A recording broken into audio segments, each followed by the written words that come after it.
Salut à tous et ravi de vous retrouver pour Discovery Boat.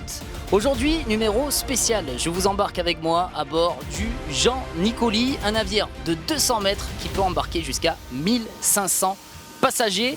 Je vous propose de retrouver tout de suite le commandant Aurélien Maillard qui va nous en dire plus sur ce navire d'exception. C'est parti. Bonjour Aurélien. Bonjour Valentin, bienvenue. Merci de nous accueillir dans votre QG, j'ai envie de dire. Et oui, effectivement, on est ici sur la passerelle du Jean Nicoli. C'est mon QG, c'est le QG de pas mal de monde qui, au fil de la journée et de la traversée, travaille dans cet endroit qui est un petit peu le cœur névralgique du navire. Un des deux cœurs névralgiques du navire avec la salle de contrôle qui est beaucoup plus bas, sous le niveau de la mer, et d'où l'équipe machine pilote et conduit les installations techniques. Alors quel est le fonctionnement de la passerelle et quels sont les principaux appareils utilisés pour assurer la navigation ? Alors le fonctionnement de la passerelle, déjà il y a une veille permanente en passerelle. Bien évidemment à la mer, quand le navire est en navigation, on a un officier de quart. 3 officiers de quart à bord se partagent les 24 heures de quart et ils sont secondés d'un matelot de quart qui fait la veille visuelle. L'officier de quart est vraiment le responsable de la navigation quand je ne suis pas moi-même physiquement à la passerelle. Et il a pour ça pas mal d'appareillage et d'outils, des radars qui sont nos outils principaux après la vue, après la vision, pour assurer l'anticollision, des appareils liés directement à la navigation, des cartes électroniques, des cartes papier, des sondeurs, etc. Il a également sous sa surveillance en passerelle toute la supervision sécurité du navire, donc la sécurité incendie, envahissement, le compartimentage du navire, bien évidemment la conduite des moteurs juste derrière moi. Voilà. C'est assez impressionnant, on s'imagine pas d'ailleurs, tout ce qu'on peut trouver. Il y a vraiment tout se trouve en passerelle, et ce qu'il n'y a pas en passerelle est en salle de contrôle, sous le pont de Frambord. Alors combien de personnes vous accompagnent dans cet espace et quel est le rôle de chacun ? Alors comme je vous le disais, à la mer, l'officier de quart est seul, sauf dans des situations délicates à proximité des côtes, partant de brume, avec un fort trafic où je le rejoins et soit je le soutiens et je l'aide, soit je prends moi-même le quart. Il est seul avec son matelot. Moi, je rejoins la passerelle en navigation côtière et pour tout ce qui est approche portuaire et manœuvre portuaire. Dans ces moments-là, évidemment, c'est des moments d'attention toute particulière et de très grande concentration. On va être assisté, je suis assisté de mon second capitaine, d'un homme de bar, à qui je donne des ordres de bar, et à l'approche et dans les enceintes portuaires d'un pilote de port qui embarque à quelques encablures des passes et qui, à l'inverse, quand on quitte le quai, débarque une fois qu'on a franchi les passes. Alors pour un navire de ce type, quelles sont les manœuvres nécessaires pour l'amarrage au port justement ? J'imagine que ça doit demander pas mal de technique. C'est une des phases les plus techniques de notre métier. On a deux espaces pour travailler l'amarrage du navire, la plage de manœuvre avant et la plage de manœuvre arrière. Ce sont les équipes du service pont qui se répartissent sur ces deux plages de manœuvre et qui vont à l'approche du quai, avec également des équipes à terre qu'on appelle les lamaneurs ou les bateliers, passer un certain nombre d'amarres à l'avant et à l'arrière qui vont sécuriser le navire à quai pendant toute la durée de l'escale. Pourriez-vous nous présenter la salle des machines ? Quel type de moteur vous avez à bord ? Quelle est leur puissance et combien de personnes y travaillent au quotidien ? Alors on n'a pas une salle des machines, mais plusieurs espaces dédiés aux installations techniques du navire. Majoritairement, ces espaces occupent l'intégralité du pont 1 et du pont 2. Effectivement, le centre de commande, c'est la salle de contrôle, d'où officie le chef mécanicien et ses équipes.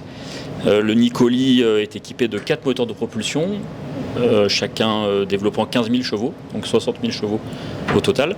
Mais on a aussi des groupes électrogènes, des propulseurs d'étrave, des installations de confort, climatisation, production d'eau chaude, d'eau froide, gestion des eaux grises et noires sanitaires, etc., etc. Donc on a une multitude d'installations techniques.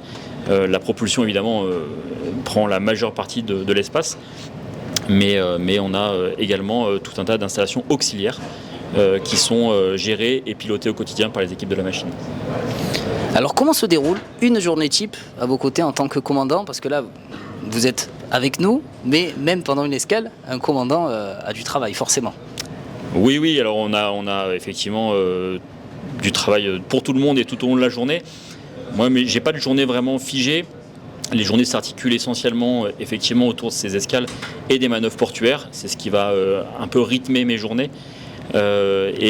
Entre ces manœuvres portuaires, je m'occupe de préparer la navigation pour le voyage d'après avec l'officier dédié à cette tâche, de préparer l'exploitation commerciale et portuaire, d'échanger avec la compagnie en permanence sur le commercial, le marketing, la technique, la maintenance à bord, les budgets du navire, le social, le management de mes équipes, la RH.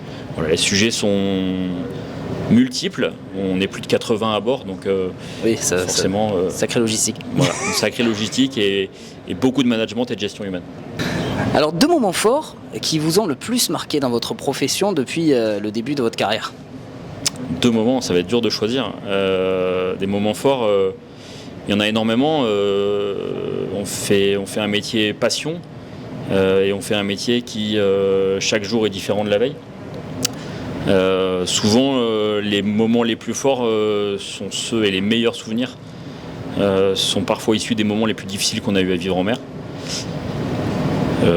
Si je devais en retenir 2, ça serait mes premiers commandements, puisque c'est un peu l'aboutissement quand même d'une carrière. Et puis un peu plus récemment, on a été amené à faire un sauvetage de 19 migrants dans le sud des Baléares, entre l'Algérie et les Baléares, dans des conditions météo un peu délicates de nuit.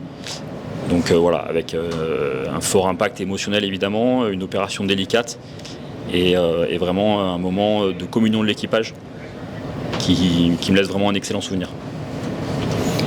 Quelle est la stratégie de votre compagnie concernant le développement de la transition environnementale?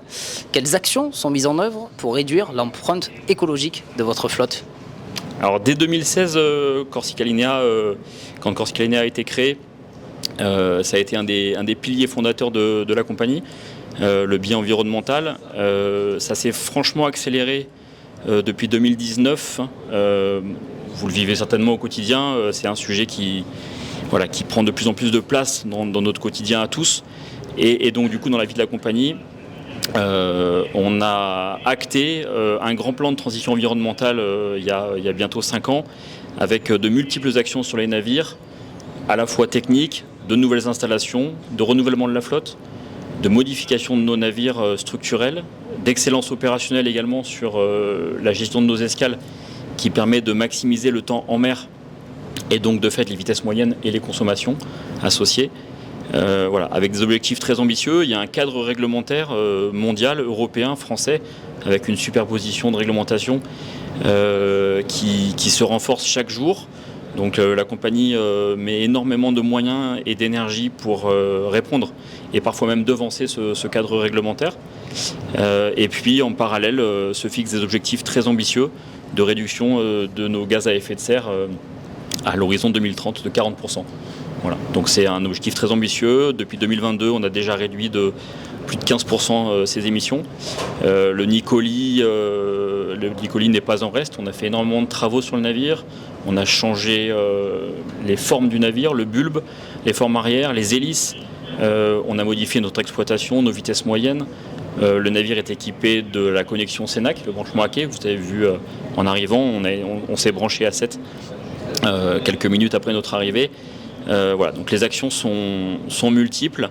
On s'attaque aussi à l'impact de notre exploitation sur la biodiversité.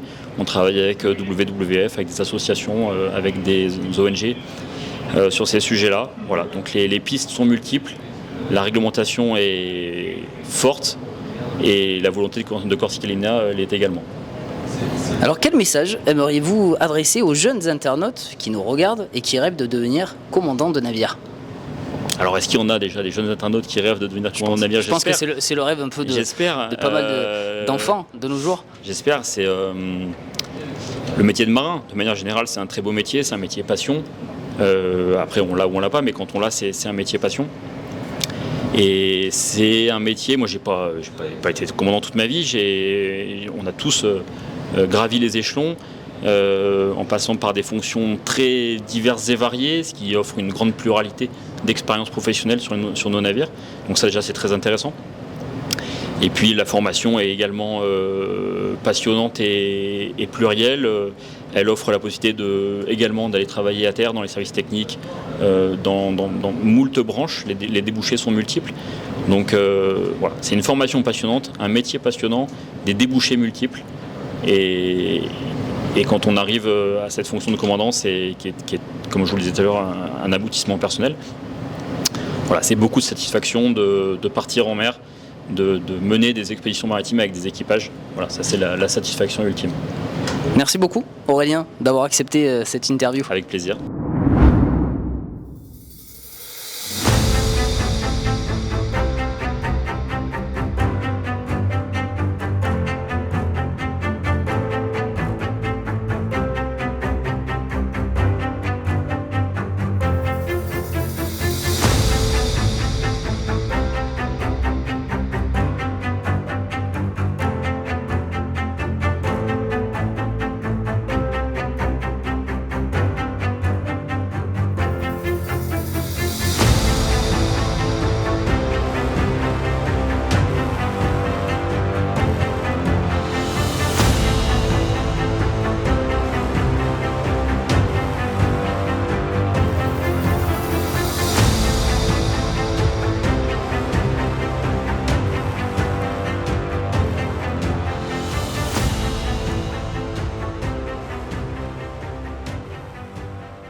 Les amis, c'est la fin de cette émission, j'espère que vous aurez pris du plaisir à la regarder. On va se retrouver dans 15 jours, toujours à bord du Jean Nicoli, en compagnie du commandant Aurélien Maillard.